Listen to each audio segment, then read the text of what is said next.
Thank you, Deborah. Once again, congratulations. Thank you. As you're heading back, I just have a quick pitch I want to make to you. I'm brainstorming. I just want to get involved. I want to help any way I can. And it dawns on me that, for years, Calvin Klein, competitor, had Mark Wahlberg in Times Square all over the billboards with his abs and everything out there. But was he doing good by that? I don't think so. No. Was he helping America? I don't think so.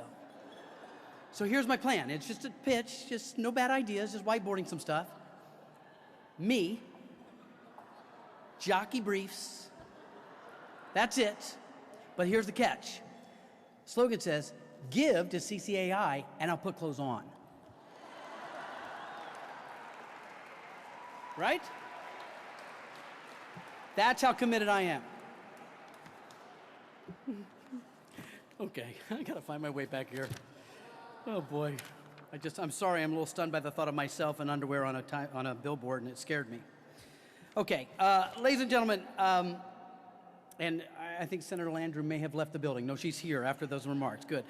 Throughout her many years of public service, Senator Mary Landrieu has pursued her vision of every child having a family to call his or her very own. As co-chair of the Congressional Coalition on Adoption, the senator has long been dedicated to increasing awareness about the vulnerability of children living outside of family care and to promoting responsible adoption and foster care policy. Senator Landrieu believes that U.S. investments in child welfare programs should provide children with opportunities to reach their full potential, because today's youth will inherit the world we leave behind. There are simply no words to describe the impact she has had on the lives of children in need of families. To show you what a champion of these children Mary Landrieu is, let me share just one fact. In 2007, the government of Guatemala passed a law banning intercountry adoptions. At that time, CCAI coordinated a delegation of members of Congress to advocate for the grandfathering of those adoptions already matched with U.S. families under that former law. Since that time, Senator Landrieu has personally traveled to Guatemala 5 times to ensure that the plight of the hundreds of Guatemalan children matched with U.S. adoptive families was not lost on Guatemalan government leaders and judges. Now, 7 years later, only 30 cases remain, and I can assure you, with her track record, the senator will continue to advocate for resolution of these remaining cases. Ladies and gentlemen, my honor to welcome to the stage Senator Mary Landrieu.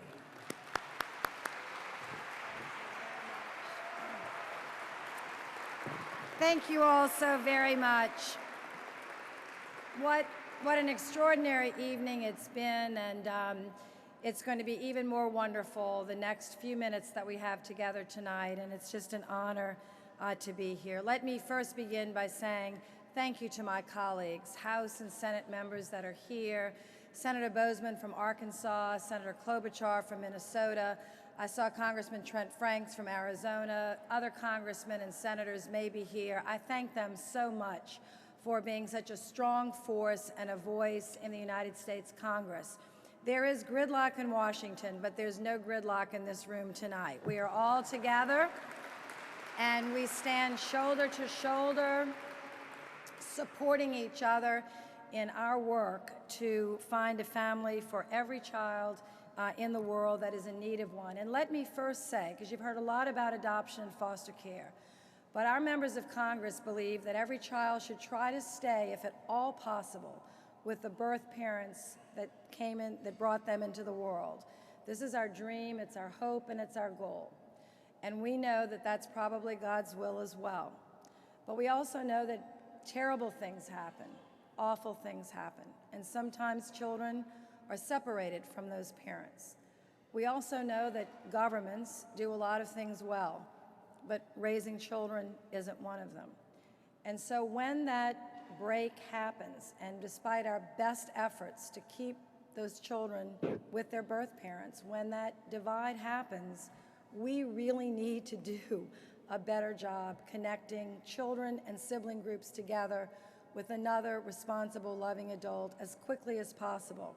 Now, we know that by our faith, but we also now know this by science. Some of the greatest scientists on the planet are doing some extraordinary work in the development of the brain that really shows that in those first prenatal years, as well as the first 3 years of life, and particularly the first 6, but the first 3, the children really develop in their brains a chemical and physical understanding of attachment. And when that's not there, there's a lot of trauma in those early years. It's like sending a warrior out with no armor. I mean, it's like sending someone out with no weapons. They just physically, mentally can't cope with the stresses of life. Now, we know this through faith, but we know it through science, so let's get about doing a better job together. We in Congress believe and promote this domestically, internationally, and like Kathleen said, we don't believe in the word impossible. We don't believe in the word we can't. We just believe in just taking a step every day and getting the job done. So I want to thank the members of Congress that are here, and I want to recognize one of our members that's not here because he's passed away, I'm certain, in heaven, and his name is Jim Oberstar. Jim Oberstar served Congress for 36 years. He was an extraordinary leader. And for all the transportation work he did in the world, you all will want to know that literally every day he was here, he tried to help orphans. He had adopted children. He spoke for them regularly. He was just a leader in the adoption cause. He introduced one of the first bills to provide tax credits for adoptive families. He served as the first chair of this board. He co-chaired the Adoption Caucus for 25 years before it kind of became the official CCAI that we know today. He was really in the forefront of this even before I got to Congress 18 years ago. He was a mentor to me. He never stopped working on this, and he served as the first president of the board. He is no longer with us, but Chip Gardner, his extraordinary staffer, who when the congressman couldn't show up, Chip did. I know, Chip, you're here, so would you stand and let's give Congressman Oberstar a round of applause.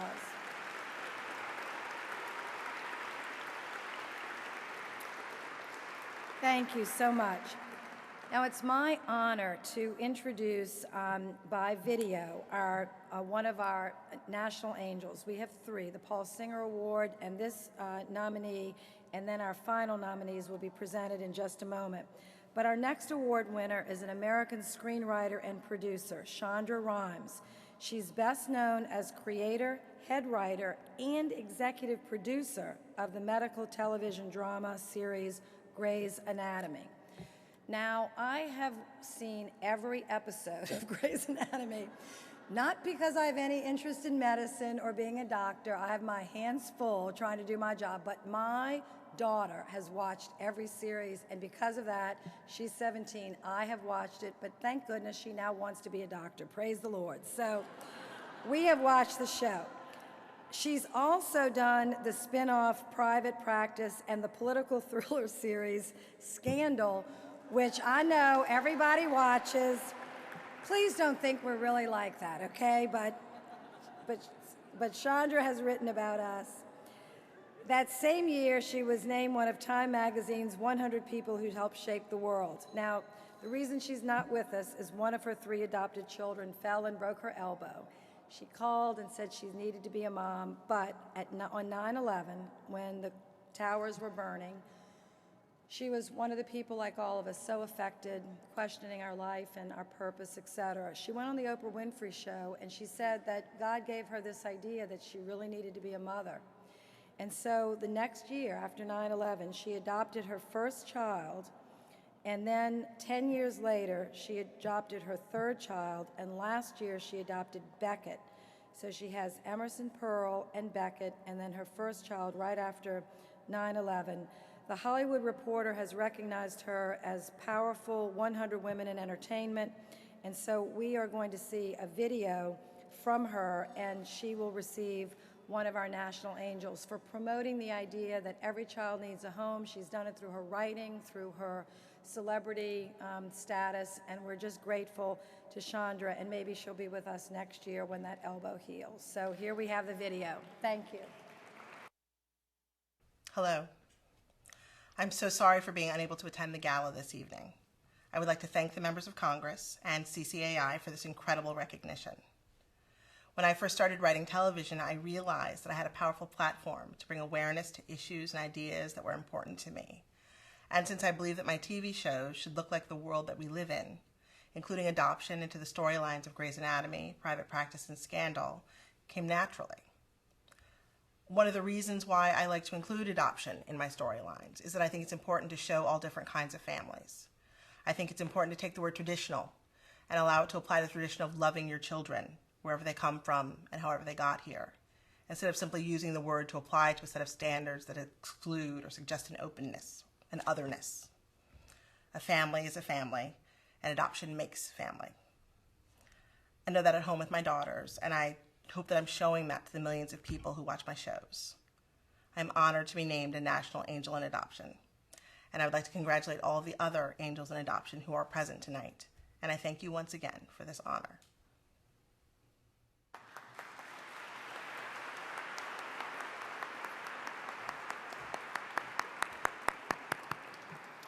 Thank you, Senator. Congratulations, Shonda. And Scandal airs in 8 days. 8 days, folks.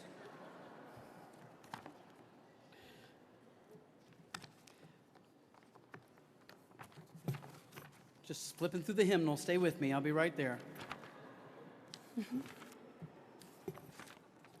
There we are.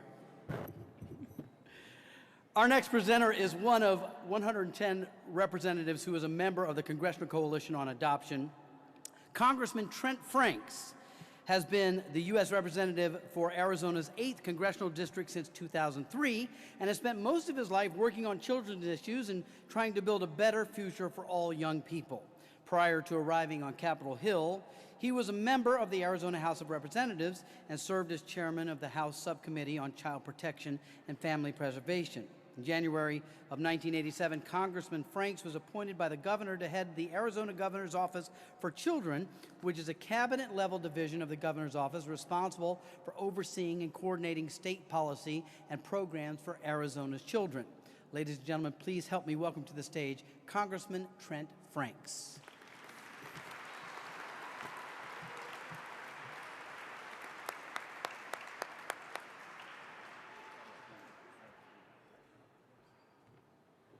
Well, it's always such a privilege for me to be here with all of you. I guess this is the one organization that I come to and dinner that I come to each year that I know I'm going to cry. And for the first time, it came tonight when Barry Black was saying his prayer, when he talked about the nameless, faceless little people in our foster adoption system. And it is indeed a heart-rending thing when we think about those that somehow for this organization that we couldn't get there in time for them. That's a hard thing. But I want you to know tonight, I think if there's anything in this life that I'm absolutely sure of, it is that the Lord of the universe hears the cries of every last one of these little children. And if time turns every star in heaven to ashes, I am convinced that that eternal moment of his deliverance will finally come to each one of them. In the meantime, we all have this wonderful opportunity to find some of them and help them find their way home. And what a privilege that is, and I just can't express to you what a noble organization all of you are. And there's no way to name everyone, but I thank God for you. I thank God for the bipartisanship that is displayed and how you're able to bring people in Congress from sometimes the furthest reaches of the political spectrum together on such a noble cause. And it's just a sweet honor, as I say, to be with you tonight. Now, our next awardees, Dr. Jennifer Arnold and Bill Klein, are the stars of TLC's reality series, The Little People, which debuted in 2009. Their story begins long before then. They actually met each other when they were 10 years old. Jennifer and Bill have had the same type of skeletal dysplasia, and they also shared the same surgeon growing up. Jennifer recalls how Bill once visited her in her hospital room, but she was recovering from surgery and not feeling up for the visit. She told Bill to go away. Thankfully, Bill was persistent, and in 2008, the two were married. Now, several years later, Jennifer found the international adoption website Rainbow Kids, which connected children with special needs with adoptive parents. She saw the picture of a little boy. His name was Will, and it was love at first sight. Over 11,000 miles away, Will was in a foster home in the Hohhot province of China after being abandoned at the hospital at birth. In March 2013, Jennifer and Bill traveled to Beijing to bring their little boy home. When they met their new little boy for the first time, Will recognized the couple from the photo album they'd sent him, and he called Jennifer Mama and Bill Baba. I told you guys all this. You do this to everybody. And Bill Baba, which is Chinese for father. For the Arnolds, good things come in twos. 6 months after bringing Will home from China, they went to India and adopted their 19-month-old daughter, Zoe, who also has a form of dwarfism like her family members. So would you please join me in watching a quick video to learn more about Jennifer, Bill, Will, and Zoe.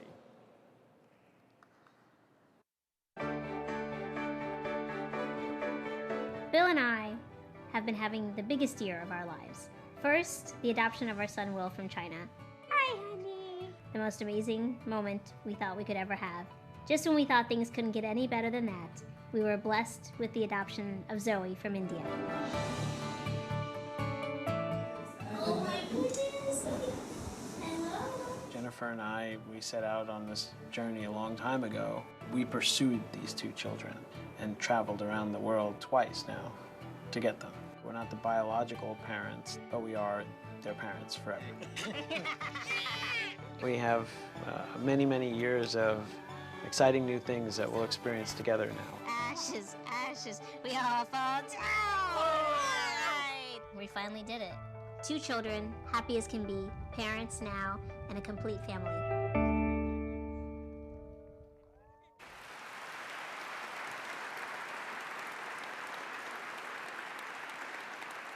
So ladies and gentlemen, without further ado, I introduce to you Dr. Jennifer Klein and Bill Arnold.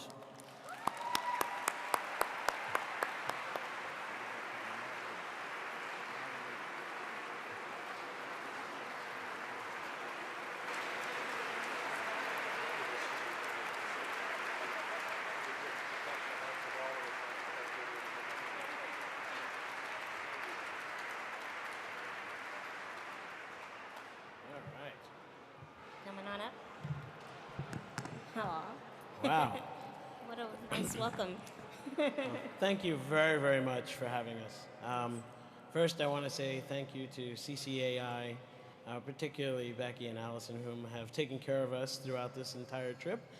2 kids, it's not easy to travel, and so thank you very much for looking out for us.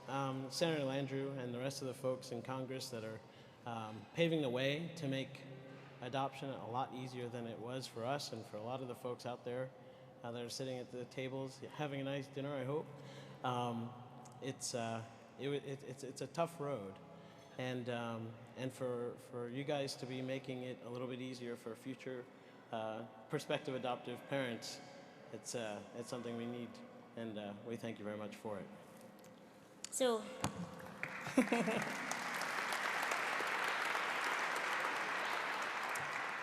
and I would just like to continue on in our gratitude, because our gratitude really comes to our family and, of course, our 2 now new children in this journey to become parents.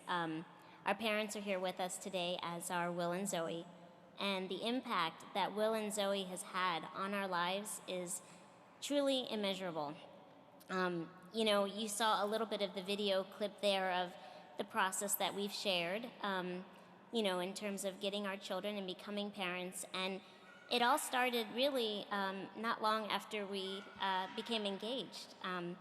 You know, we became engaged and talked about the options of starting a family. And I think we both agreed that we didn't really care how that happened. We just wanted to become parents. And we actually talked about adoption early on and called Colleen, who is the coordinator of Little People of America's adoption coordination group. And so you know, we knew being little people parents that it would be the right thing to do to have a child. We felt comfortable at least having a child who also had skeletal dysplasia like us.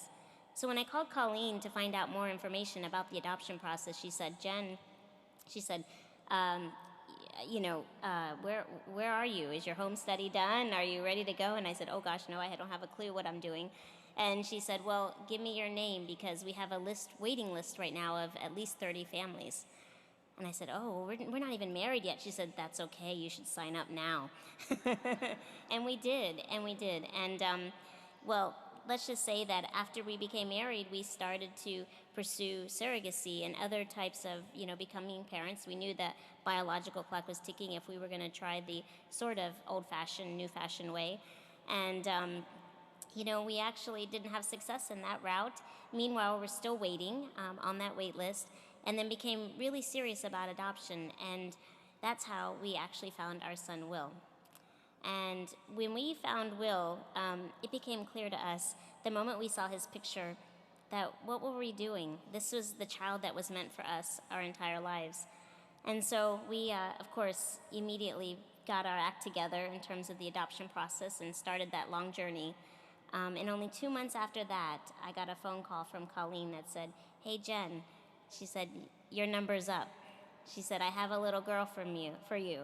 And I said, uh-oh, that would make 2 at once, from 0 to 360, but how could we say no? Because Zoe is the most adorable and amazing girl we've ever met, and Will is the most amazing young man. And so we pursued that process of adoption sort of simultaneously, and we have to tell you that we are so fortunate to have them both home, because going through that journey was not as easy as you might expect. And I guess, you know, it's never easy for any adoptive family out there, but when you see the children that are going to become part of your lives, every moment is worth it, but every moment that you wait is also very painful as you watch them get older and you know that they're just paperwork and sort of difficult transitions to get them home. So having said that, I would like to share with you one story about Will, because his coming home, or his meeting of us, was the most amazing day ever. If you can imagine, I'm sure many families out there who are angels, who have brought home your loved ones, your children, you may have found that that transition was not so easy. And I think there's not a lot of resources out there for us. Our daughter Zoe cried incessantly for months on end. But our son, essentially, Bill can tell the story better than me, said, hi mama, hi baba, cried for about an hour saying goodbye to his nannies from China, had a very large bowel movement. Big. And then... Proud of my boy. And then was all right and knew that he was ours and has never cried since.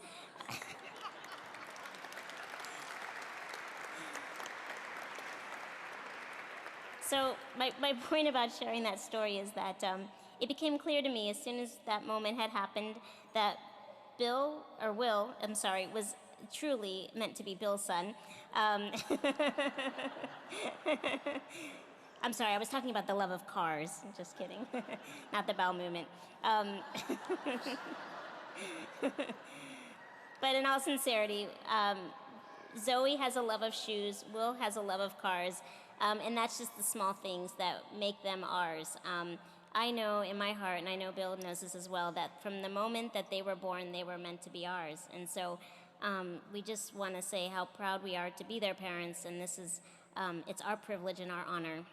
And we feel honored to be an angel in adoption, and we congratulate all the other angels out there that are now together with their forever children.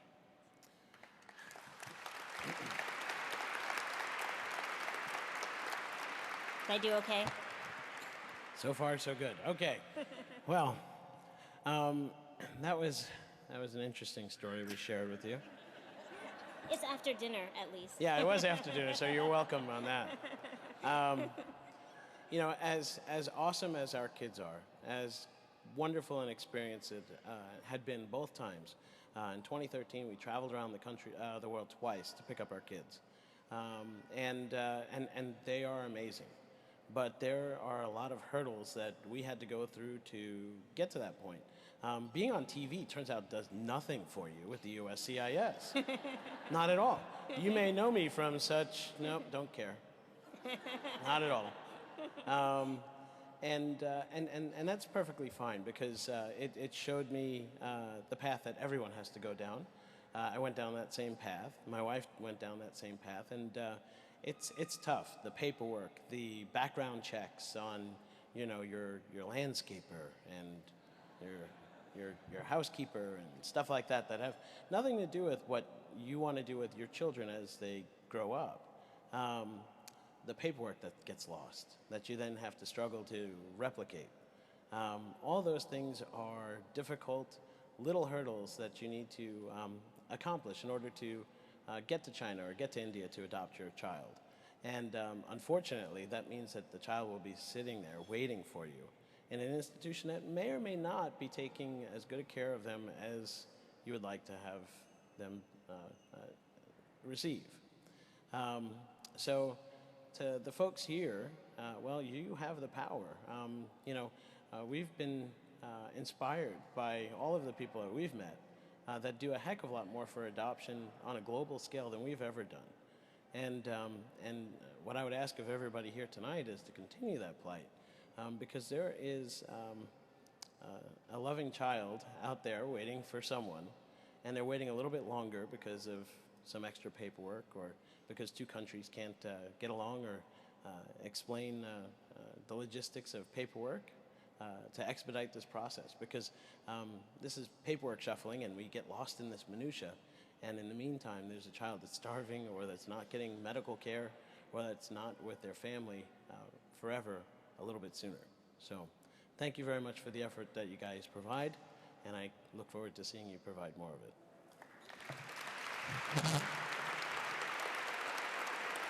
Oh, thank you very much. Yeah, I think so.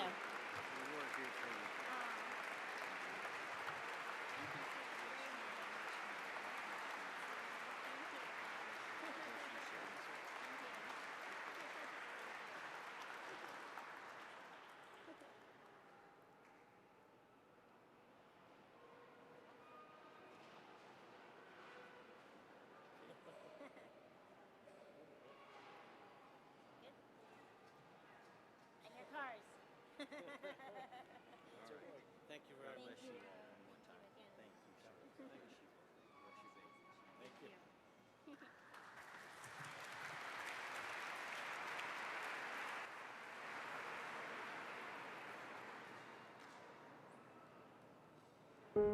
I was placed in foster care because my biological mother struggled with drug abuse and addiction, and Child Protective Services found out that I was being neglected, and so I was taken from my home and I entered foster care at the age of 3.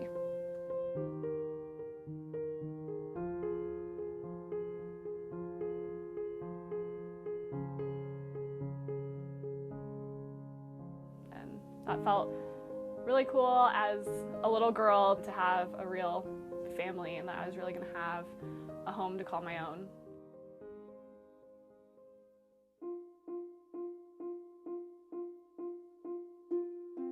So I was completely shocked, had no idea. My mom said, not only do you have a biological sister, but she would like to meet you. There's 10 years difference between them, and it's like turning the clock back 10 years. I mean, her littler pictures, I don't see us looking the same, but everybody else does, so. I hope it gives a feeling of support for each of them, that there are two families and not just one supporting both of them.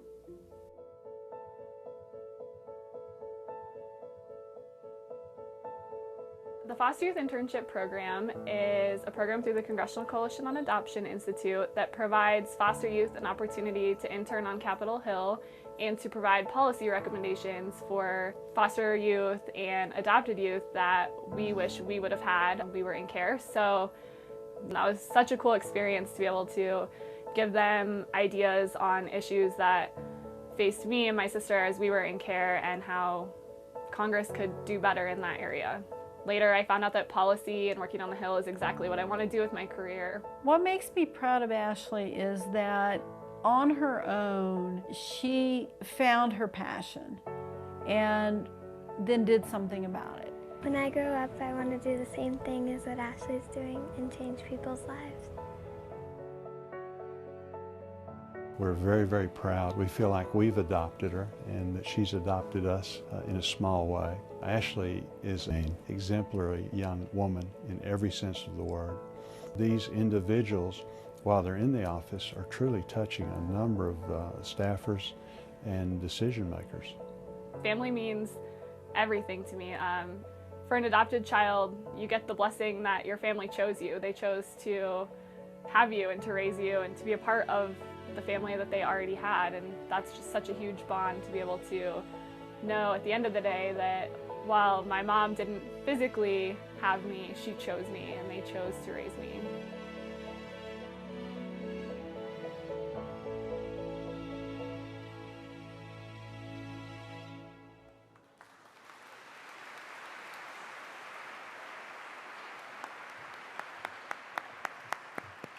Ashley, thanks for sharing your story, and just want to let you know, in case any of you are thinking about this, I've already wrapped up Amani and Ashley for their own reality show, Ashley and Amani FYI, takes Washington, so that's going to be great. It'll be very, very exciting. You stick with me, I got this. Before we get to our final presenter, I want to say one thing that may have been overlooked. If you walked in this room, you would not have realized how many children are here, and they are so well behaved, I can't get over it. Let's give the kids a round of applause. It's amazing.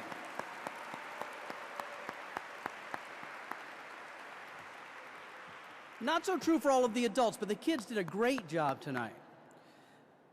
Our final presenter of the evening could teach us all about the meaning of family. Father to 8 children, Jack Gerard serves as the chairman of CCAI's board of directors. As if that's not enough to keep anyone busy, Jack somehow finds the time to serve as co-chair of the George Washington University Graduate School of Political Management's Council on American Politics and is a longtime supporter of the Boy Scouts of America. Jack is also active in his church leadership and presides over 8 congregations with 3,200 members. And that's just what he does in his free time. In his day job as president and CEO of the American Petroleum Institute, the national trade association that represents all aspects of America's oil and natural gas industry, Jack works to expand the Institute's membership and influence in all 50 states and as well globally. Ladies and gentlemen, please help me welcome to the stage, Jack Gerard.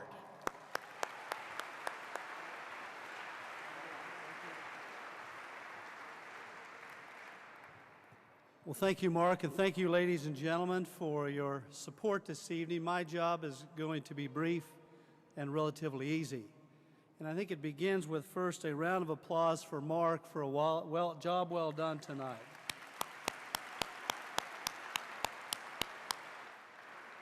Now, I'm not sure that Deborah's going to give you the job of the Jockey Model of the Year, but we'd like you all to come back next year, so stay tuned and we'll see if this works out for Mark or not, but good try in that. As we think about it, as we conclude our program tonight, we'd once again like to thank and to honor our various honorees and awardees, and also all the angels who are with us here this evening. Without you, this great effort that's across this country and indeed around the world as a result of the CCAI work is a real tribute to each of you and who you are and what you stand for. So let's give each of you one more round of applause as well as our honorees tonight.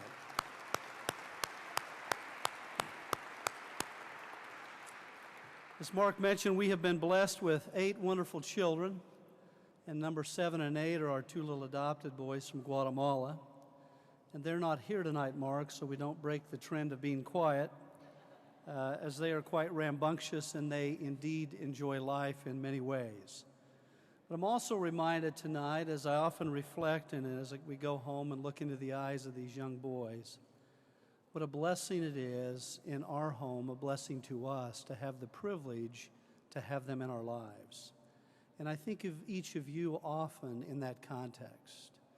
As we all go home in those quiet moments in our own lives, be they the challenges we each face on a day-to-day basis, but literally we reflect and we think what life may have been for them, but for your intervention, your assistance, the adoption, the foster care activities, etc.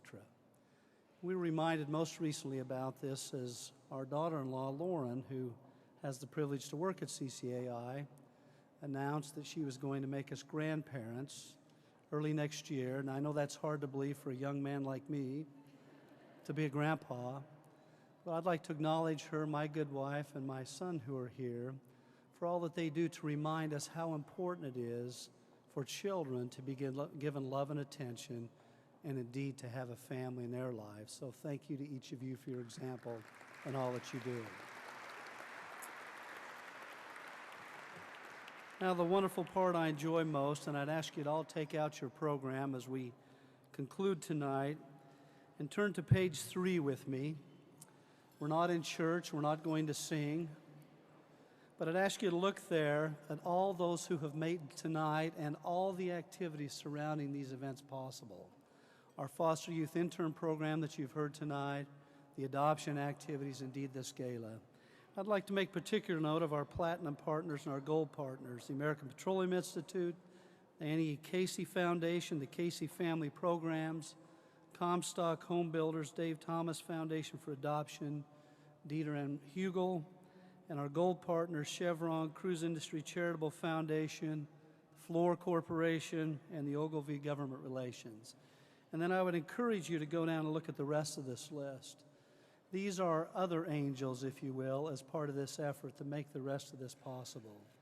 So a special thanks to our leader, Senator Mary Landrieu, and each of you, a round of applause for making this possible that we might come together tonight to celebrate this wonderful gift of family, of adoption, and foster youth. So thank you very much for all you do. Now, in closing, I would just encourage you to also look at your tables. In addition to this wonderful program, we have a little slip of paper here. It takes partners to make this a great success. Many of you have already been very generous. There are others here that we hope were moved by the program tonight. As we often say, this is one of the few times in this town where we all come together, as Mark has talked about tonight. We forget about our differences, and we focus on those things that matter most. The things which, when we leave this evening, we can reflect on once again about what brings us true happiness and joy in our lives, peace and contentment of family, of individuals, sealing the smiling faces of the little Wills and Zoes in our life, if you will. So I'd encourage you all to look at that, because we'd love to have more partners. We'll take a check, we'll take a credit card, we'll beg, we'll do whatever's necessary to allow this great program to continue.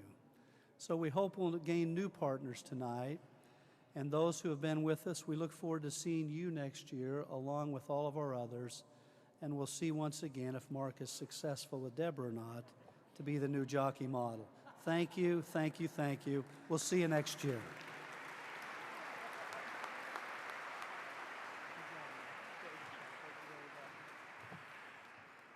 Well, he made a good plea, good pledge. All right, it may happen still. Thank you very much. Thank you, Mr. Gerard. Thank you so much. Ladies and gentlemen, I want to just say before we say goodbye tonight, I am so grateful, Senator Landrieu, so grateful to you for including me. I am so grateful to have been of service. Thank you so much for letting me serve as your MC. It's something that I won't soon forget, and I'm putting it out there that I will beg you to have me come back in any capacity that I can. Thank you. I mean, you don't have to commit right now. It's okay. We'll talk about it. It's my first time attending the Angels and Adoption Gala, and I hope that it won't be my last. It truly has touched my heart. It has been humbling to hear your stories tonight, and inspiring to see firsthand from people like Amani, my new best friend, and that sometimes the most devastating experiences will lead us to the greatest opportunities. Congratulations again to all of tonight's award winners. May your stories continue to serve as an example to others of the miracles that happen when you step forward to help a child who is in need of a family. You've made me realize the importance of my own family. To my wife, thank you so much for coming and being here with me and dealing with the same jokes you hear at home. And to all of you, thanks for your support. I wish you well. God bless. Travel home safely. Good night.